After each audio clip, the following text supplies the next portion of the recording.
Hello everyone, in this lecture we'll talk about translation.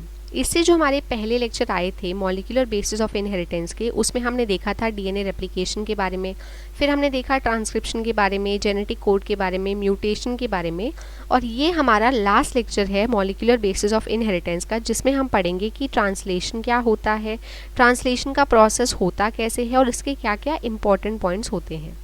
तो सबसे पहले देखते हैं कि ट्रांसलेशन होता क्या है।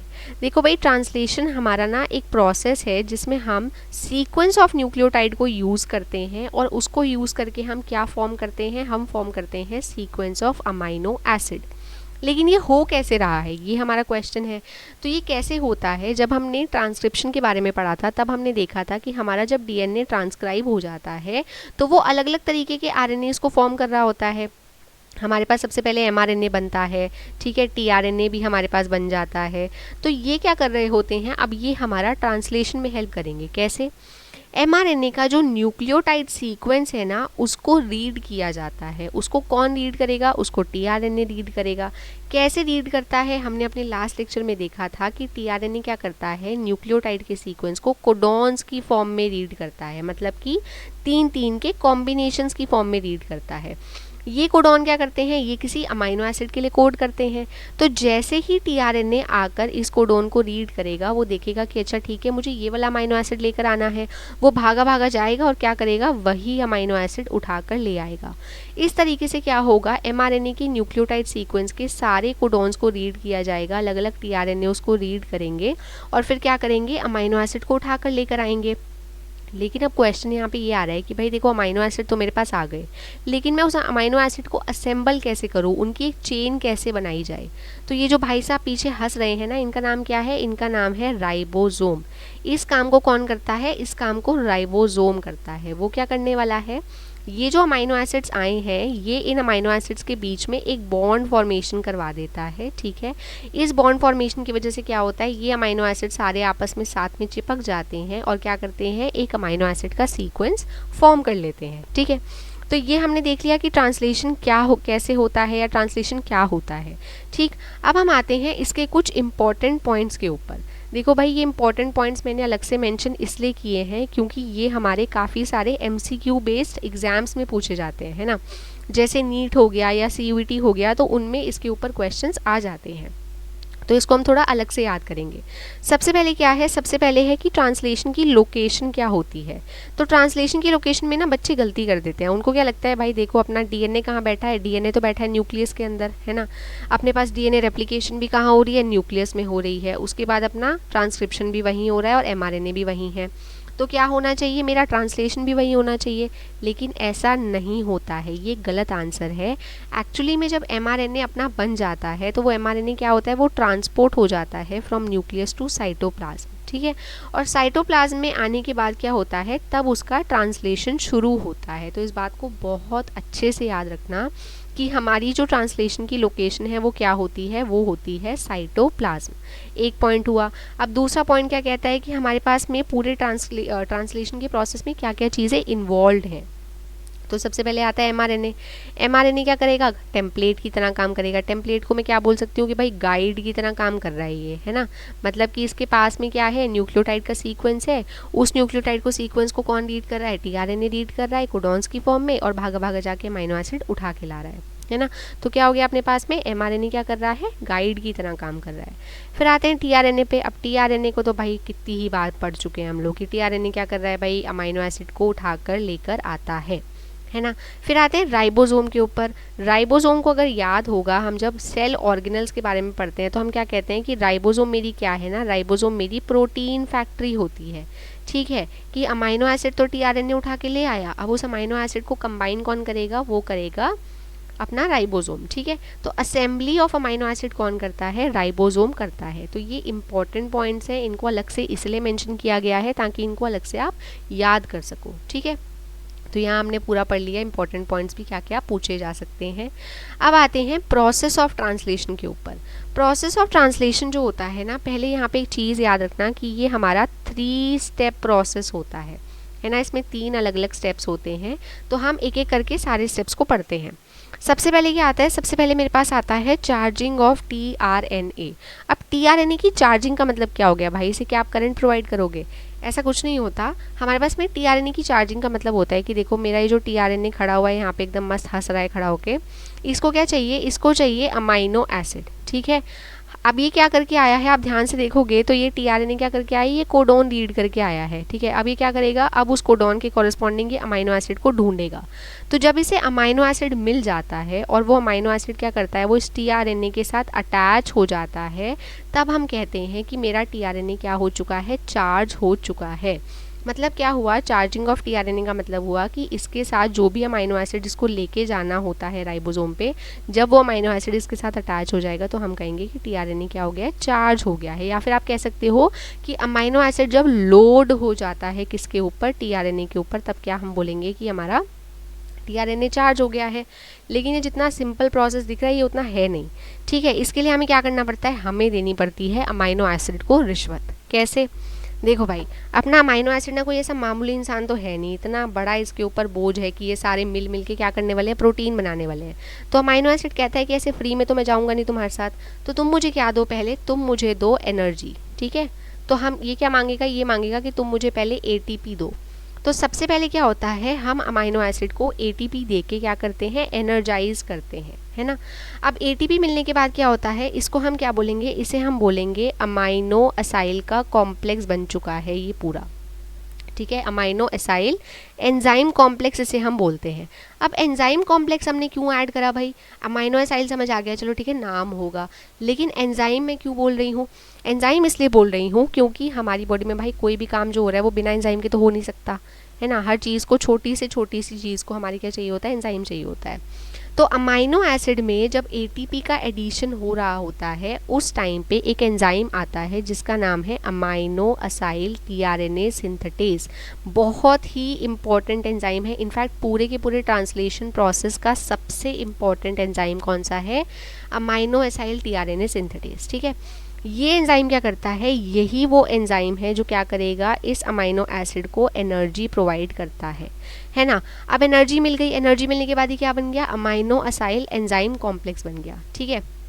अब क्या होगा, अब टीआरएनए से बोलेगा कि भाई अब तो एनर्जी भी दे दी, अब तो कम से कम तुम मेरे ऊपर लोड हो जाओ ताकि मैं तुम्हें राइबोसोम के पास ले जा सकूं। तो अब यहाँ पे क्या होगा कि मेरा टीआरएनए रहेगा, ठीक है। टीआरएनए के ऊपर क्या होगा, ये वाला जो मेरा पूरा कॉम्प्लेक्स बना था, ठीक है, ये वाला कॉम्प्लेक्स आके अब टीआरएनए से अटैच हो जाएगा। इस कॉम्प्लेक्स का नाम क्या था, अमाइनो असाइल एंजाइम कॉम्प्लेक्स, ठीक है। इसका नाम क्या है, अमाइनो असाइल एंजाइम कॉम्प्लेक्स, या हमने एंजाइम कॉम्प्लेक्स लिख दिया, ठीक है। अब ये वाला कॉम्प्लेक्स क्या करेगा, ये वाला कॉम्प्लेक्स टीआरएनए पे क्या हो जाएगा, लोड हो जाएगा। लेकिन फिर से भाई बिना एंजाइम के तुम कोई काम कर ही नहीं सकते हो बॉडी में, तो इसमें भी एंजाइम चाहिए। अब इसमें जो एंजाइम चाहिए होता है वो बिल्कुल सेम होता है। यहाँ पे ना तुम्हें बॉडी ने थोड़ी एकदम मदद कर दी है कि क्या तुम अलग अलग एंजाइम याद करते रहोगे, एक ही एंजाइम से दोनों काम निपटा देते हैं।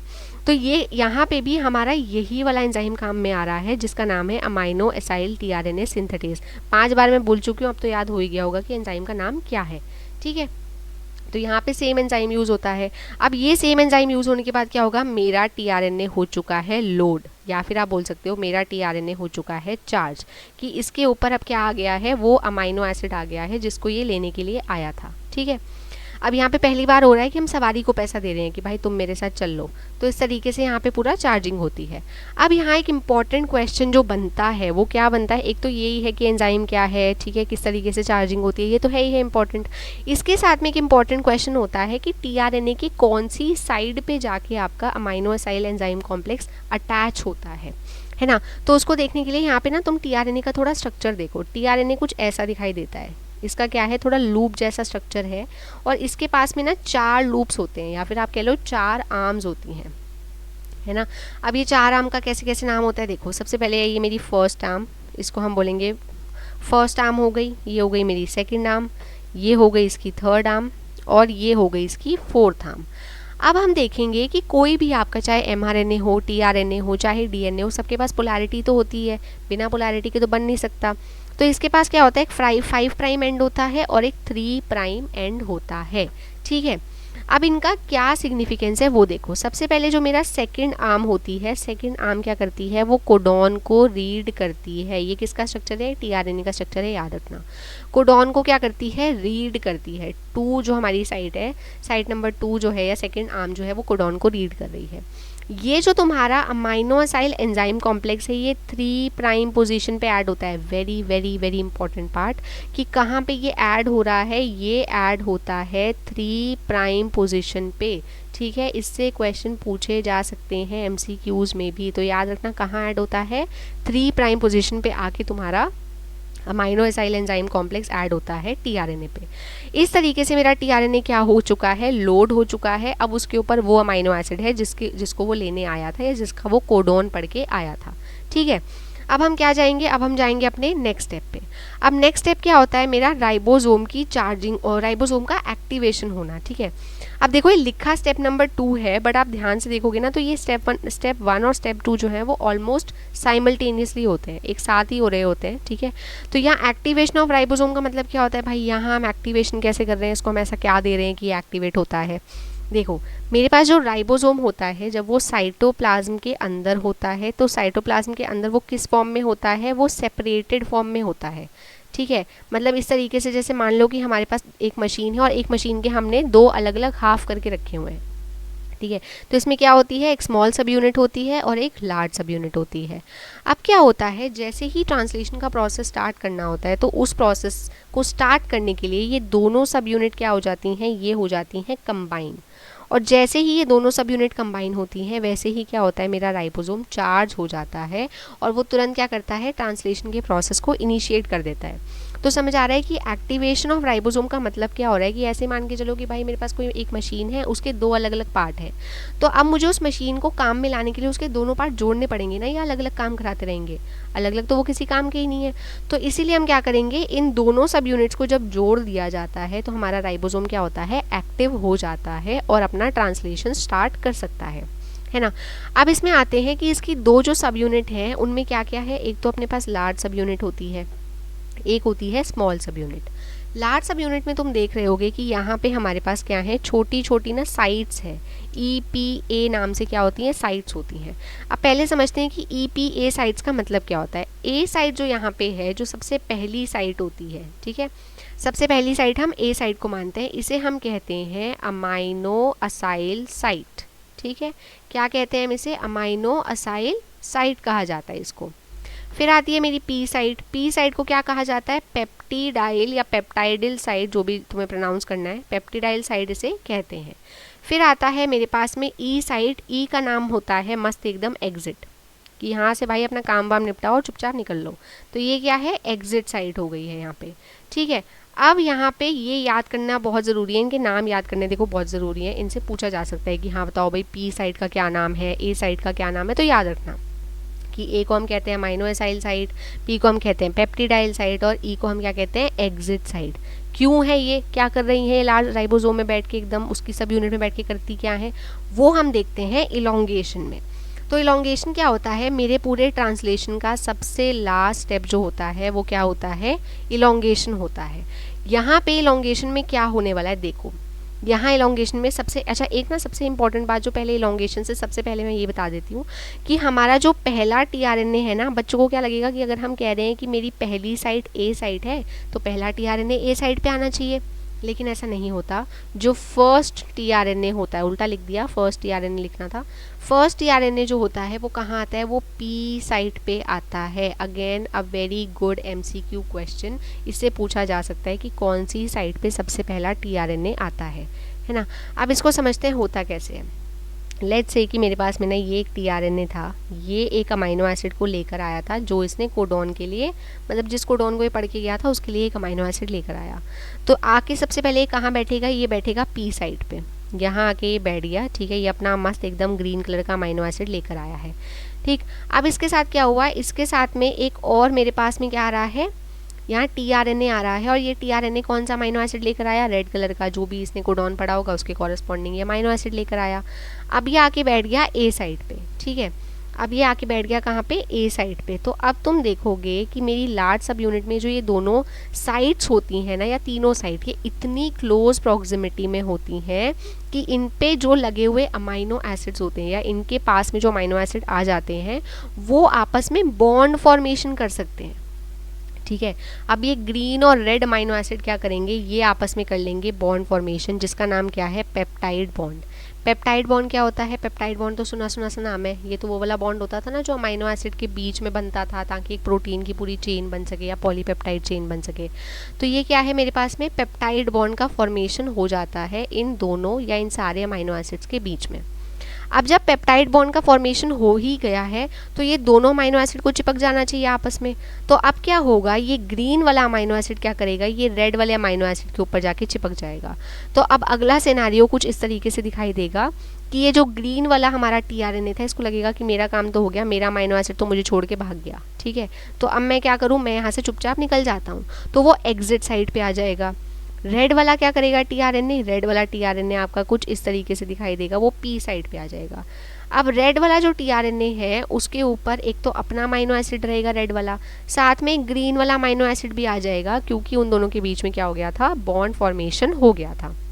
ठीक है, अब क्या हुआ, अब लेट्स से यहाँ से एक और टीआरएनए आ रहा है मेरे पास ब्लू वाला, ये मैंने मान लिया एक और टीआरएनए आ रहा है ब्लू वाला, ये भी एक अमाइनो एसिड लेकर आ रहा है।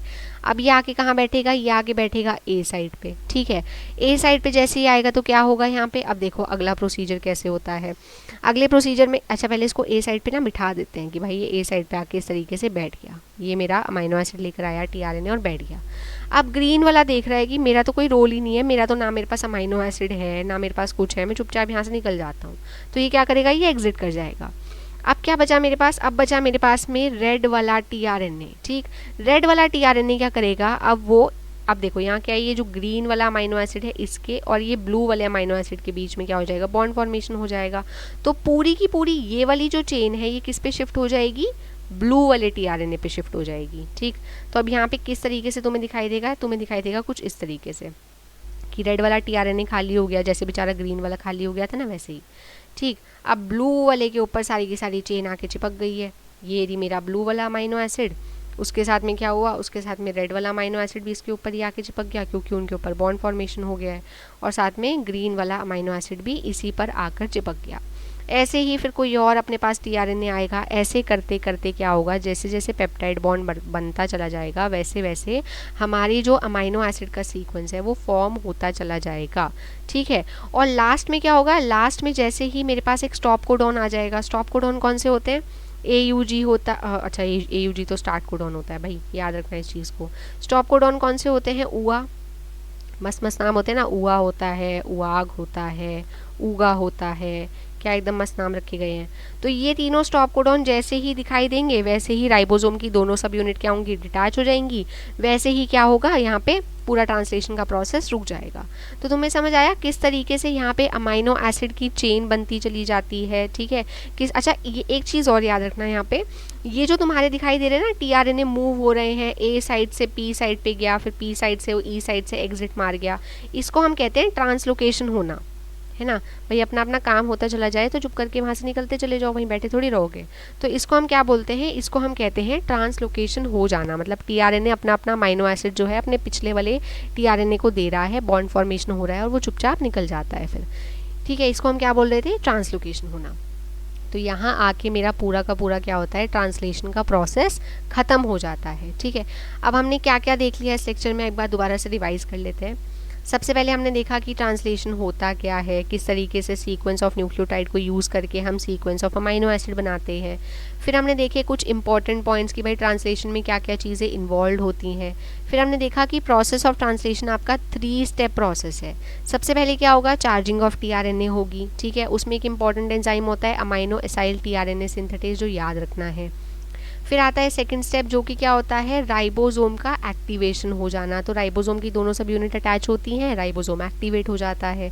फिर थर्ड स्टेप हमने देखा कि यहाँ पे इलोंगेशन होना होता है। इलोंगेशन मतलब कि अमाइनो एसिड जुड़ जुड़ के पेप्टाइड बॉन्ड बना के अमाइनो एसिड का एक पूरा सीक्वेंस बना लेते हैं। और लास्ट में क्या हमने देखा कि हमारा जैसे ही स्टॉप कोडॉन आते हैं वैसे ही क्या होता है, पूरा राइबोसोम की दोनों सब यूनिट डिटैच हो जाती हैं और वहीं के वहीं मेरा पूरा का पूरा प्रोसेस रुक जाता है।